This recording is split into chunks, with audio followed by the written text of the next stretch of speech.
കമ്പനികളുടെ സാമ്പത്തിക റിപ്പോർട്ട് ഉൾപ്പെടെയുള്ള വിവരങ്ങൾ ഓരോ 3 മാസത്തിലും സമർപ്പിക്കണമെന്ന് സൗദിയിലെ വിദേശ നിക്ഷേപകർക്ക് നിക്ഷേപ മന്ത്രാലയത്തിന്റെ നിർദ്ദേശം. കണക്കുകൾ കൃത്യമായി ഓഡിറ്റ് ചെയ്യേണ്ടതിന്റെ ആവശ്യകതയാണ് പുതിയ നിയമം ബോധ്യപ്പെടുത്തുന്നത്. ആദ്യമായാണ് നിക്ഷേപ മന്ത്രാലയം ഇങ്ങനെ ഒരു നിർദ്ദേശം മുന്നോട്ട് വയ്ക്കുന്നത്. സൗദിയിൽ പ്രവർത്തിക്കുന്ന എല്ലാ സ്ഥാപനങ്ങളും വരവ് ചെലവ് കണക്ക് സൗദി വാണിജ്യ മന്ത്രാലയത്തിനും സക്കാത്ത് ആൻഡ് ടാക്സ് അതോറിറ്റിക്കും സമർപ്പിക്കുന്നുണ്ട്. എന്നാൽ ഇതാദ്യമായാണ് സൗദി നിക്ഷേപ മന്ത്രാലയം വിദേശ നിക്ഷേപകരോട് സാമ്പത്തിക റിപ്പോർട്ട് ആവശ്യപ്പെടുന്നത്. ഓരോ 3 മാസം കൂടുമ്പോഴും സ്ഥാപനത്തിന്റെ സാമ്പത്തിക റിപ്പോർട്ടും കമ്പനിയുമായി ബന്ധപ്പെട്ട മറ്റു വിവരങ്ങളും സമർപ്പിക്കണമെന്നാണ് നിർദ്ദേശം. 2024 ജനുവരി മുതലുള്ള റിപ്പോർട്ടാണ് സമർപ്പിക്കേണ്ടത്.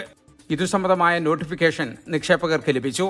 കണക്കുകൾ വർഷത്തിലൊരിക്കൽ ഓഡിറ്റ് ചെയ്യുന്നതിന് പകരം 3 മാസത്തിലൊരിക്കലെങ്കിലും അപ്ഡേറ്റ് ചെയ്യേണ്ട സാഹചര്യം ഇപ്പോഴുണ്ടെന്ന് ബിസബ് Arabia business management CEO Muhammad Suhail പറഞ്ഞു.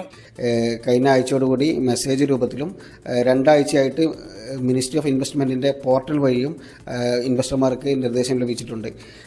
2024 4 ക്വാർട്ടറിലുള്ള അക്കൗണ്ട്സും ഓരോ ക്വാർട്ടർ വൈസും അതുപോലെ 2025 ഫസ്റ്റ് ക്വാർട്ടറിന്റെയും അക്കൗണ്ട്സ് വിവരങ്ങളാണ് നൽകാൻ വേണ്ടിയിട്ട് മിനിസ്ട്രി ഓഫ് ഇൻവെസ്റ്റ്മെന്റ് ആവശ്യപ്പെട്ടിട്ടുള്ളത്. വർഷത്തിലൊരിക്കൽ അക്കൗണ്ട്സ് റെഡിയാക്കുന്നതിന് പകരം ഒരു പ്രൊഫഷണൽ അക്കൗണ്ടന്റിന്റെ സഹായത്തോട് കൂടിയിട്ട് ഓരോ മാസവും കൃത്യസമയത്ത് തന്നെ അക്കൗണ്ട്സ് പ്രിപ്പയർ ചെയ്ത് കഴിഞ്ഞാൽ മാത്രമേ ഇതുപോലെ മിനിസ്ട്രി ഓഫ് ഇൻവെസ്റ്റ്മെന്റിന് ആവശ്യമായിട്ടുള്ള ഡാറ്റകൾ ക്വാർട്ടർ വൈസ് നമുക്ക് നൽകാൻ സാധിക്കുകയുള്ളൂ. 3 മാസത്തിലൊരിക്കൽ റിപ്പോർട്ട് സമർപ്പിച്ചില്ലെങ്കിൽ സ്ഥാപനങ്ങൾക്കെതിരെ നടപടി സ്വീകരിക്കുമെന്നാണ് മുന്നറിയിപ്പ്. സേവനങ്ങൾ നിർത്തിവെക്കുന്നതുൾപ്പെടെയുള്ള നടപടികളാണ് സ്വീകരിക്കുക. ജലീൽ കടമംഗലം, 24 ജിദ്ദ.